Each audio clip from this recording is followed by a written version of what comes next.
So the only thing more to add to that was Tama Potaka was the Oh yeah. person who didn't speak today. He mentions in here that I don't know what this face is. Well, it's a terrible photo. It looks like he's about to cry, and I'm like, what is he? Stank face? Is it I'm about to cry? So weird. Anyways, whatever this photo is, he did mention that he put his hand up to speak, but it's not his decision whether or not they just get picked based on, I assume, the speaker is. But here's some good stuff to. What's his quotes? Here's some really good stuff to say. Well, maybe it's not in this one. No, I can't see it. I mean, chat. If anybody knows the answer to this, because I don't know. Like, if he said that he's put his hand up that he wanted to speak, is it the speaker that chooses who speaks, or is it the party leader? Because if it's the party that chooses who speaks, not letting your Māori minister for Māori affairs or for the treaty Māori or that Crown sort of thing, relations. Māori Crown relations, not speak for this seems pretty fucked. Yeah, and it's like, was it not Andrew Bailey? What's his face? Goldsmith. Thank you, Goldman. Yeah, he's just a weird. So here we go. Yeah, the party chooses, the party whip chooses. So here we go again. Like, I think that Tama Potaka is a man that is stuck. Like, he's stuck between his people and his party. He has said some things about, look, not all Māori are on the left, you know, that sort of thing. I get it. But here, I feel like every position that he has, or every piece of input that he might have in this, his party ignores him. I don't think he gets the runway to do anything but toe the line. And here is a really good example of that, where they have a Māori minister talking about Māori crown relations for this bill, and they chose to not let him speak.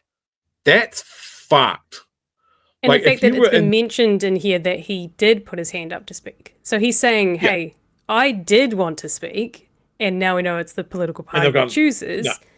It's almost like him saying, hey, like, I'm trying here, guys. I am trying. It's the parties and the leader. Well, I see it's ultimately the leadership's fault, right?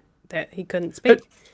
It feels really disrespectful. And a lot of what he's had to shoulder, it feels disrespectful.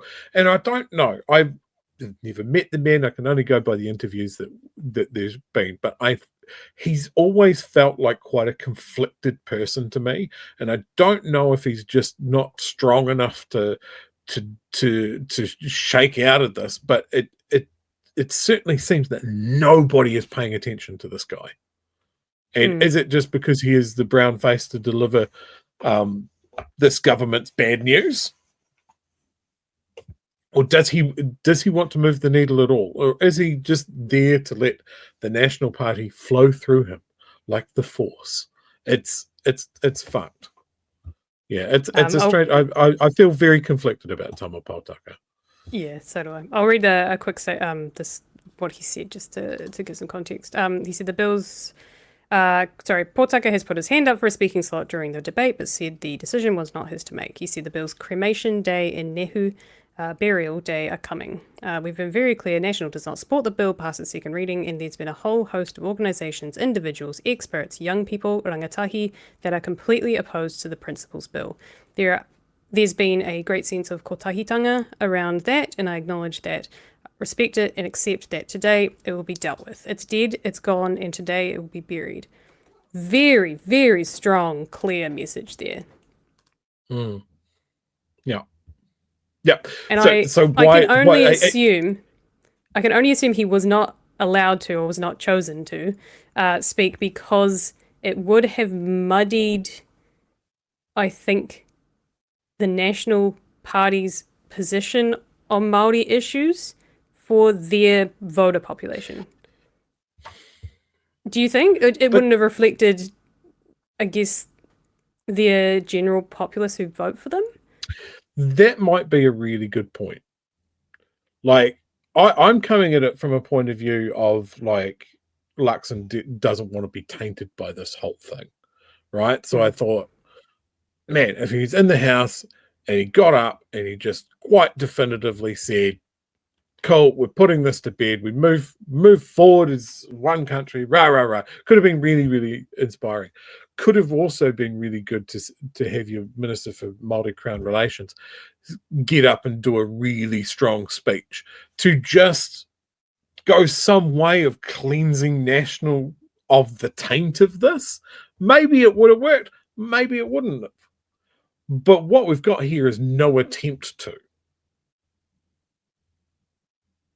And yeah, I think you might be right. Is that the benefit for the part of their vote that is sitting there going, well, if you're not hard enough on Māori, then I'll go and vote for ACT.